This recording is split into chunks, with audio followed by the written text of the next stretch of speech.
Olá, meu nome é Gisele Mara Hadley, eu sou discente do curso de graduação em Artes Plásticas da Universidade Federal da Bahia. Estou apresentando o resumo Francisco Rebolo e o uso das cores.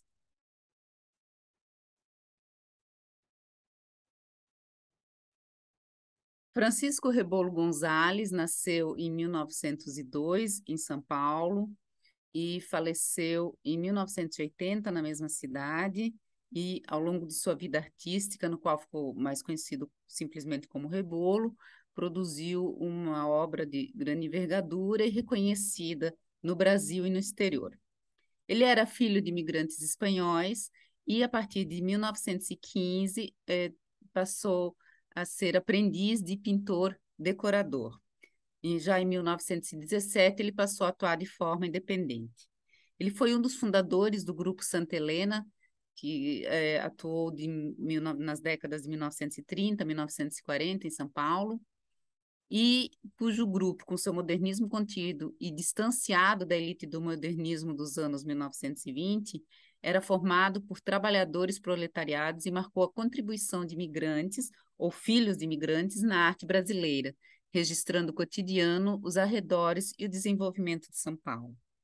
Ele integrou também a Família Artística Paulista, um grupo de artistas que buscava a apuração da técnica e das formas de produzir arte. Ao longo de sua história, ele manteve-se principalmente na figuração e tratou, sobretudo, de São Paulo, dos arredores, dos ambientes suburbanos e de chácaras. E, confessadamente, né, se dedicou e tinha uma predileção pela paisagem.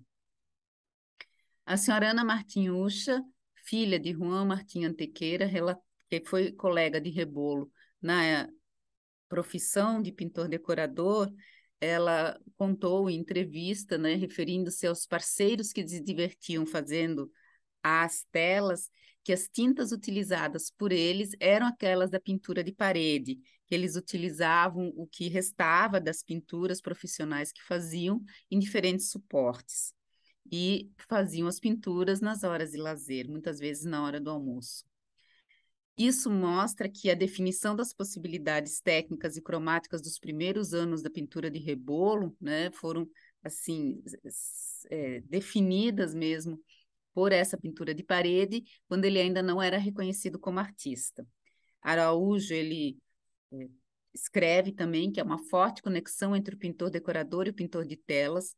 De suas telas saltam os tons de verdes, azuis e ocres para as paredes. Quando se inicia como pintor de quadros, percebe que é beneficiado pelo ofício de decorador e dos recursos de artesão. Prepara as telas e os seus próprios tons. Fizemos uma busca, então, de algumas telas na internet que retratasse um pouco essa história de Francisco Rebolo. O, segundo a Jamberg, 2013, a prática da pintura ao ar livre se fazia acompanhar pela descoberta de que as coisas estão vivas, mergulhadas na luz, vibrando, lembrando a visão dos impressionistas. Todavia, né, ela afirma que ele não persegue as propostas dos impressionistas nas pesquisas de efeitos de luz sobre o motivo, nem percepção do transitório. E cita que as experiências do pintor brasileiro e de seus companheiros devem ter recebido maior influência das pesquisas dos Macchiaoli, que era um grupo de pintores italianos do grupo do século XIX, né, cujo estilo pictórico era caracterizado mais pelo uso de manchas de cor, visando transmitir uma impressão de verdade. Pintura, então, não era uma pintura acadêmica e havia um rompimento com essa pintura acadêmica no sentido de não utilizar o claro-escuro tradicional, mas de ter uma simplificação da paisagem, os fortes efeitos de luz obtidos pelos jogos de cor e sombra. Entretanto, o que se visualiza nessas primeiras telas que estão à esquerda é que, apesar de citar, né, a expressão mergulho na luz, e essa expressão ser reproduzida por diferentes autores, né, tendo aparentemente uma origem em Araújo, 1986, o que parece é que as pinturas de paisagem, como as naturezas mortas, elas têm sim um rebaixamento das cores, né? Muitos tons de ocres ou cinzas, também esverdeados, azulados, tons mais frios, principalmente nas décadas de 30 e 1940. é o que se observa em todas essas diferentes telas, né, e esses diferentes motivos, seja, sejam paisagens, né, ou figuras que podem ser vistas, ou até algumas imagens, assim, retratando áreas um pouco mais urbanizadas.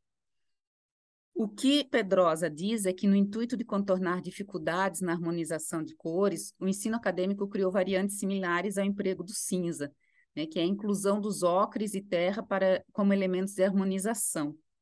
Por rebaixamento ou dessaturação, terminava-se por conseguir equilibrar todos os acordes numa marcha em direção à monocromia.